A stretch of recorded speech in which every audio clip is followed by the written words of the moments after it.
Okay, so you click a link. We do it 1,000 times a day without even thinking. But have you ever really thought about what's happening behind the scenes? What physical journey does your request take? Well, today, we're going to pull back the curtain on the actual hardware that powers the internet. Let's get into it. I mean, really think about it for a second. You click, and bam, a website from the other side of the planet just appears. It feels instantaneous, almost like magic, right? But it's not magic. It's an incredibly fast trip through a whole series of really clever pieces of hardware. So, to make sense of this whole thing, we're going to follow the journey of one little hero, a single data packet. Think of it like a tiny digital messenger. This little bundle of information is going to carry your request all the way across the network, find what you're looking for, and then bring the answer all the way back. It's a round trip. All right, so every trip has a start and an end, right? For our little data packet, that journey is basically bookended by two really important pieces of gear, the endpoint and the server. Okay, the endpoint? This one's easy. It's whatever device you're watching this on right now. Your laptop, your phone, your tablet. If it can connect to the internet, it's an endpoint. This is literally the starting line for our data packets race. And the server? Well, that's the finish line. It's basically a super powerful computer whose whole job is to store and serve up information. When you want to load a web page or stream a video, your little packet is on a mission to go find that exact file on one of these servers. Okay, so our packet is ready to leave your phone. But hold on, it can't just leap out onto the massive global internet. Nope. First things first, it has to navigate its own neighborhood, which we call the Local Area Network, or LAN.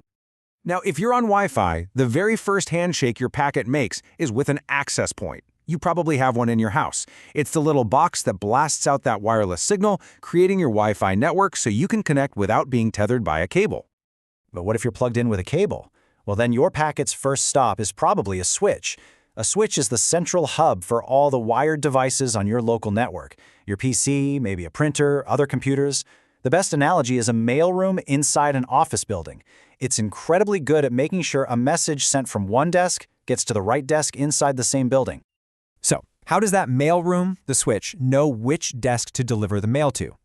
This is a super important concept. It uses two different kinds of addresses. On the local network, inside the building, the switch uses something called a MAC address. You can think of this like a person's name or their cubicle number. It's unique within that building. But to send a letter to a different building, you need a street address, right? That's the IP address. It's globally unique and tells routers how to find the right network or building anywhere in the world. Okay, so our packet has made it through the local office, from desk to mailroom. Now it's standing at the front door, ready to go out into the big wide world. And the device that acts as that front door is the router. A router has one main job, and it's a big one. It forwards data packets between different networks. It's the thing that connects your little local network to the gigantic network of networks we call the internet. It looks at that IP address, the global street address, on our packet and basically acts like a GPS, figuring out the absolute best and fastest route for it to take.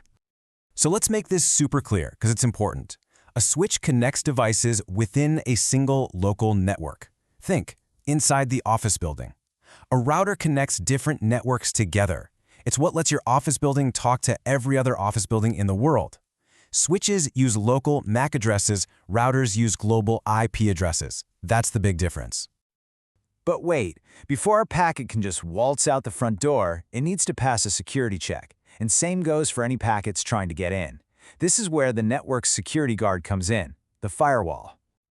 A firewall sits right on the edge of your network, right between your safe, trusted local network and the wild, untrusted internet.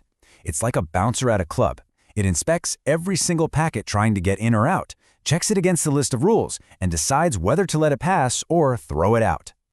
And you know, these firewalls have gotten way smarter over the years. The first ones were pretty basic, just simple packet filters. Then they got a little smarter, able to understand applications. After that, they became stateful, which means they could remember active conversations. But today, the gold standard is the Next-Generation Firewall, or NGFW. So what's so next-gen about them? Well, for one, they can do what's called deep packet inspection, which is like opening up the mail to check for anything dangerous inside. They're application-aware, so you could, say, block Facebook, but allow company email. They can even have rules based on who you are as a user. And maybe the most important part, they have intrusion prevention systems built right in, so they don't just filter traffic, they actively hunt for and block attacks in real time. All right, so we've meant the whole team. The endpoint, the server, the switch, the router, the firewall. Now let's put it all together and trace our little packet's journey from start to finish. Okay, here we go. The journey starts with you, on your endpoint. You click, and poof, a data packet is born. That packet's first move is to find its way across your local network, connecting to either a wireless access point or a wired switch. From there, it makes its way to the big gateway, the router, which looks at its destination IP address and figures out how to get it onto the internet. But first, that essential security check. It has to get approval from the firewall, which makes sure the packet is legit and not carrying anything nasty.